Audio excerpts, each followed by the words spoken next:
ಓಂ ಐಂ ಹ್ರೀಂ ಶ್ರೀಂ ಶ್ರೀಮಾತ್ರೇ ನಮಃ. ಎಲ್ರಿಗೂ ನಮಸ್ಕಾರ.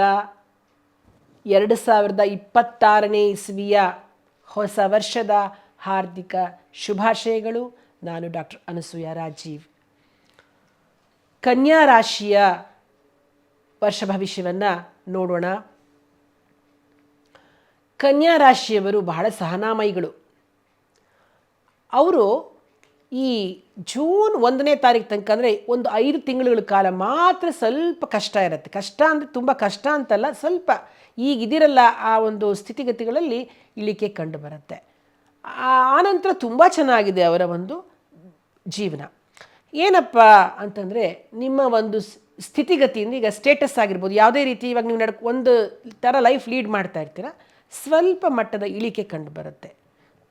ಮಾನಸಿಕ ಖಿನ್ನತೆ ಅಂದರೆ ಏನಪ್ಪ ನಾನು ಹಿಂಗಿದ್ದೆ ಹಿಂಗಾಗ್ಬಿಟ್ಟೆ ಅಂತ ಸ್ವಲ್ಪ ಏನೋ ಬೇಜಾರು ಆಗ್ತಿರುತ್ತೆ. ಹೆದರ್ಕೋಬೇಡಿ, ಖಂಡಿತ ಚೆನ್ನಾಗಾಗ್ಬಿಡತ್ತೆ. ನೆಕ್ಸ್ಟ್ ಜೂನಿಂದ ತುಂಬ ಚೆನ್ನಾಗಾಗತ್ತೆ. ಆಮೇಲೆ ಕಫ ಕಟ್ಟಿಕೊಂಡು ಒಂಥರ ಹಿಂಸೆ, ಕೆಮ್ಮು ಆಗಾಗಲೇ ಬರ್ತಕ್ಕಂಥದ್ದು, ಏನೋ ಬೇಜಾರು. ಮತ್ತು ಇನ್ನೂ ಮುಖ್ಯವಾಗಿ ಹೇಳಬೇಕು ಅಂದರೆ ಕೆಲಸದಲ್ಲಿ ವರ್ಗಾವಣೆ ಮಾಡಿಬಿಡ್ತಾರೆ. ಈ ಅದೇ ಕೆಲಸದಲ್ಲಿ ನಡ್ಕೊಂಡು ಮುಂದೆ ಹೊರ್ಕೊಂಡು ಹೋಗ್ತಾ ಇರ್ತಾರೆ, ಇದ್ದಕ್ಕಿದ್ದಾಗೆ ಟ್ರಾನ್ಸ್ಫರ್ ಅಂದ್ಬಿಡ್ತಾರೆ, ಅಥವಾ ಕೆಲಸನೇ ಚೇಂಜ್ ಮಾಡಬೇಕಾಗಿ ಬರುತ್ತೆ. ಈಗ MNC ಕಂಪ್ನಿಲೆಲ್ಲ ಸಾಫ್ಟ್ವೇರ್ನವ್ರು ತೆಗ್ದಾಕ್ಬಿಡ್ತಾರಲ್ಲ, ಆ ಥರ ಹೇಳ್ದೆ ಕೇಳದೆ ತೆಗ್ದಾಕೋಂಥ ಕೆಲಸ ಆಗ್ಬಿಡುತ್ತೆ ಅವ್ರಿಗೆ. ಹಾಗಾಗಿ ಏನಾಗುತ್ತೆ, ಭಾಳ ಕಷ್ಟ ಆಗ್ಬಿಡುತ್ತೆ ಅವ್ರಿಗೆ. ಏನಪ್ಪ ಮಾಡೋದು, ಕುಟುಂಬದಿಂದ ದೂರ ಇರಬೇಕಾಗಿ ಬರುತ್ತೆ. ಮತ್ತು ನೀವು ಕಾರ್ಯಕ್ಷೇತ್ರದಲ್ಲಿ ಒಂದು ಚೂರು ತಪ್ಪಾಗದಿದ್ದಂಗೆ ನೋಡ್ಕೊಬೇಕು, ಸಿನ್ಸಿಯರಾಗಿ ಕೆಲಸ ಮಾಡ್ತಿರ್ಬೇಕು. ಇಷ್ಟೆಲ್ಲ ಆದರೂ ಕೂಡ ಬದಲಾವಣೆ ಆಗ್ತಕ್ಕಂತಹ ಚಾನ್ಸಸ್ ಇದೆ. ಮೇ 8 ತನಕ ಈ ಒಂದು ಸಮಯ ಇರ್ತಕ್ಕಂಥದ್ದು. ಅದೇ ಮೇ ನಂತರ ಅಂದರೆ ಜೂನಿಂದ ನಿಮಗೆ ಬಹಳಷ್ಟು ಶುಭ ಫಲಗಳನ್ನೇ ನಾನು ನಿಮಗೆ ಹೇಳ್ತೇನೆ. ಯಾಕೆ ಅಂತಂದರೆ ಗುರು ಏಕಾದಶ ಸ್ಥಾನಕ್ಕೆ ಬರ್ತಾನೆ, ಉಚ್ಚ ರಾಶಿಯಲ್ಲಿ ಬರ್ತಾನೆ. ನಿಮಗೆ ಎಲ್ಲ ರೀತಿಯಿಂದಲೂ ಅನುಕೂಲ ಆಗುತ್ತೆ, ಧನಲಾಭವಾಗ್ತಕ್ಕಂಥದ್ದು, ಆರೋಗ್ಯದಲ್ಲೂ ಕೂಡ ಚೇತರಿಕೆ ಕಂಡು ಬರುತ್ತೆ, ಮನಸ್ಸಿಗೂ ಬಹಳ ಉಲ್ಲಾಸ. ನೀವೇನೇನು ಇವಾಗ ಒಂದು 5 ತಿಂಗಳು ಕಷ್ಟಪಟ್ಟಿರ್ತೀರಲ್ಲ, ಅದೆಲ್ಲವೂ ಕೂಡ ಪರಿಹಾರ ಆಗಿ ಹೋಗ್ಬಿಡತ್ತೆ. ಹಣಕಾಸು ಹೇಗೆ ಅಂದರೆ ಹರಿವು ಎಲ್ಲ ರೀತಿಯಲ್ಲೂ ಧನಾಗಮನವಾಗ್ತಕ್ಕಂಥದ್ದು, ಗೌರವ, ಸರ್ಕಾರದಿಂದ ನಿಮಗೆ ಸನ್ಮಾನಗಳಾಗ್ತಕ್ಕಂಥದ್ದು, ಎಲ್ಲ ಕೈಗೊಂಡ ಕೆಲಸ ಕಾರ್ಯಗಳೆಲ್ಲ ಕೈಗೂಡ್ಬಿಡತ್ತೆ. ನೀವು ಇಷ್ಟು ದಿವಸ ಏನು ಬಿಟ್ಟಿರ್ತೀರ ಅದೆಲ್ಲ ಕೂಡ ನಿಮಗೆ ಆಗುತ್ತೆ. ಉದ್ಯೋಗದಲ್ಲೂ ಕೂಡ ಪ್ರಮೋಷನ್ ಸಿಗ್ತಕ್ಕಂಥದ್ದು, ವ್ಯಾಪಾರ ವಿಸ್ತರಣೆ ಆಗ್ತಕ್ಕಂಥದ್ದು, ಕುಟುಂಬದಲ್ಲಿ ಹೆಂಡತಿ ಮಕ್ಕಳು ಎಲ್ಲ ಚೆನ್ನಾಗಿರ್ತೀರ, ಸೌಖ್ಯವಿರ್ತಕ್ಕಂಥದ್ದು, ಸರ್ಕಾರದಿಂದಲೂ ಲಾಭ ಉಂಟಾಗತ್ತೆ. ಇಷ್ಟು ಶುಭ ಫಲಗಳು ಅಂತಂದರೆ ಈ 5 ತಿಂಗಳು ಪಟ್ಟ ಕಷ್ಟಗಳು ಯಾವುದೂ ನಿಮಗೆ ಮುಂದಿನ ಒಂದು ತಿಂಗಳುಗಳಲ್ಲಿ ಕಂಡು ಬರೋದಿಲ್ಲ, ಸಂತೋಷವಾಗಿರ್ತೀರ. ಶನಿ ಮಾತ್ರ ಸಪ್ತಮದಲ್ಲಿ ಸ್ಥಿತವಾಗಿರೋದ್ರಿಂದ ನಿಮ್ಮ ಸಂಗಾತಿಯ ಆರೋಗ್ಯವನ್ನು ಸ್ವಲ್ಪ ಗಮನಿಸಬೇಕಾಗುತ್ತೆ, ಅನಾರೋಗ್ಯ ಉಂಟಾಗ್ತಕ್ಕಂಥದ್ದು ಆಗುತ್ತೆ.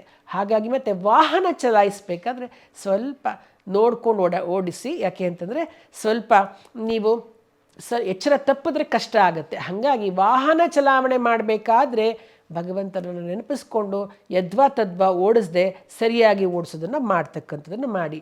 ಹನುಮಾನ್ ಚಾಲೀಸವನ್ನು ಪ್ರತಿನಿತ್ಯ ತಪ್ಪದೆ ಪಠಿಸಬೇಕು. ಅದು ಸಂಜೆ ಹೊತ್ತು ಪಠಿಸ್ತಕ್ಕಂಥದ್ದು ಒಳ್ಳೆಯದು. ಆಮೇಲೆ ದುರ್ಗಾದೇವಿಯನ್ನು ಆರಾಧನೆ ಮಾಡ್ತಕ್ಕಂಥದ್ದು. ಪ್ರತಿ ಶುಕ್ರವಾರ ದುರ್ಗಾಮ್ಮನವ್ರ ದೇವಸ್ಥಾನಕ್ಕೆ ಹೋಗೋದು, ಅಥವಾ ದುರ್ಗಾ ಕವಚ ಓದ್ತಕ್ಕಂಥದ್ದು, ಅಥವಾ ದುರ್ಗಾ ಸೂಕ್ತವನ್ನು ಓದ್ಕೊಳ್ತಕ್ಕಂಥದ್ದು, ದುರ್ಗಿಯ ಮಂತ್ರವನ್ನು ಹೇಳ್ಕೊಳ್ತಕ್ಕಂಥದ್ದು, ಯಾವುದೂ ಆಗಲಿ ಅಂದರೆ ದೇವಸ್ಥಾನಕ್ಕೆ ಹೋಗ್ಬಿಟ್ಟು ಬರೋದು ಮಾಡಿ ಒಳ್ಳೆಯದಾಗುತ್ತೆ. ಇನ್ನು ಕನ್ಯಾ ರಾಶಿಗೆ ಬರ್ತಕ್ಕಂತಹ ನಕ್ಷತ್ರಗಳು ಯಾವುದಪ್ಪ ಅಂತಂದರೆ ಉತ್ತರ 2ನೇ ಪಾದ, 3ನೇ ಪಾದ, 4ನೇ ಪಾದ ಹಸ್ತ ನಕ್ಷತ್ರ, ಹಾಗೂ ಚಿತ್ತ 1ನೇ ಪಾದ ಹಾಗೂ 2ನೇ ಪಾದ. ಉತ್ತರ ನಕ್ಷತ್ರದವರು ಶ್ರೀರಾಮಚಂದ್ರನ ಆರಾಧನೆಯನ್ನು ಶ್ರೀರಾಮ್ ಜೈ ರಾಮ್ ಜೈ ಜೈ ರಾಮ್ ಈ ಮಂತ್ರವನ್ನು ಪಠಿಸ್ತಾನೇ ಇದ್ದರೆ ನಿಮ್ಮ ಕಷ್ಟಗಳು ದೂರ ಆಗುತ್ತೆ.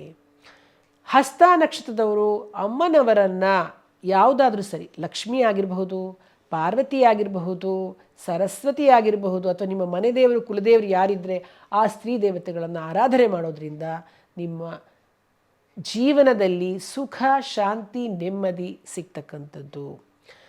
ಚಿತ್ತಾ ನಕ್ಷತ್ರದವರು ಲಕ್ಷ್ಮೀ ನರಸಿಂಹಸ್ವಾಮಿಯ ದೇವಸ್ಥಾನಗಳಿಗೆ ಪ್ರತಿ ಮಂಗಳವಾರ ಆದಷ್ಟು ಮಂಗಳವಾರ ದಿವಸ ಹೋಗಿ ದರ್ಶನ ಮಾಡ್ಕೊಂಬನ್ನಿ.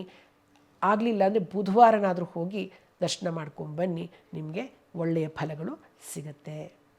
ಧನ್ಯವಾದಗಳು.